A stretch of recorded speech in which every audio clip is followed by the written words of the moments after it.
آدم عليه السلام توفاه الله عز وجل، وظل الناس على التوحيد لقرون طويلة لا يعبدون إلا الله جل وعلا.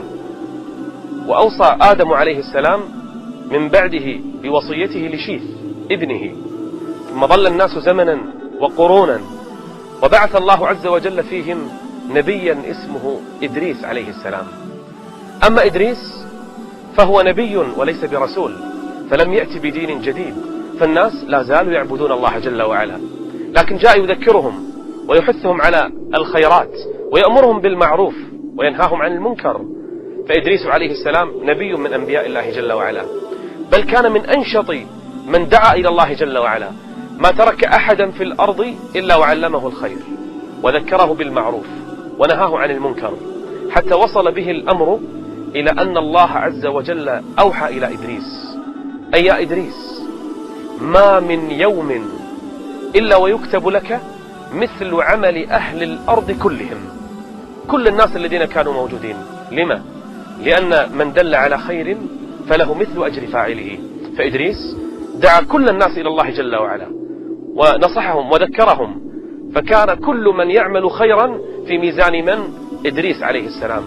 فرح إدريس بهذا، بل إنه دعا ربه أن يمد في عمره، وفي يوم من الأيام رأى ملكا من الملائكة، فإذا بإدريس عليه السلام يكلمه، قال له: إذا رأيت ملك الموت فاطلب منه أن يؤخر في عمري، أن يمد في عمري. وإدريس عليه السلام يعلم أن كل يوم في ميزان حسناته عمل أهل الأرض جميعا. يا لهذا الفضل العظيم، يا لهذا الخير الكبير، هذا يشجع كل إنسان على أن يعلم الناس على الخير. إدريس عليه السلام قال هذا للملك، فقال له الملك: ولم لا ترقى إلي إلى السماء؟ أحملك إلى السماء فتكلم ملك الموت. وفعلا حمله الملك إلى السماء الدنيا، ثم السماء الثانية، ثم السماء الثالثة، ثم السماء الرابعة، فإذا بهم يجدون ملك الموت، فسلم عليه الملك، فقال له الملك: قال إن إدريس عليه السلام يسلم عليك يا ملك الموت. فرد عليه السلام، فقال له ملك الموت: وماذا يطلب؟ قال: ماذا يطلب؟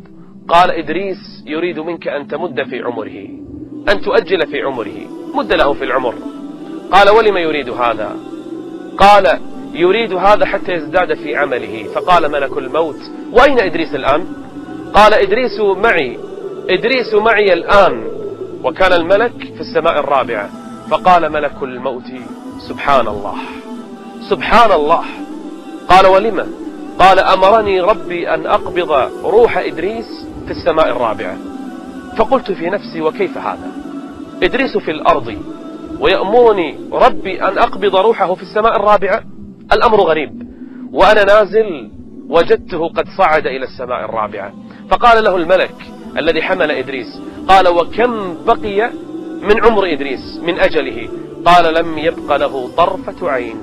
فقبض الله عز وجل روحه عن طريق ملك الموت في السماء الرابعة.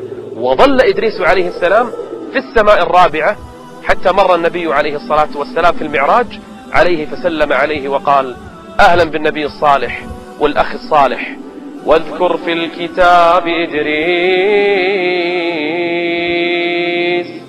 إنه كان صديقا نبيا ورفعناه إلى السماء الرابعة، وظل فيها وقبض فيها، ورفعناه مكانا عليا.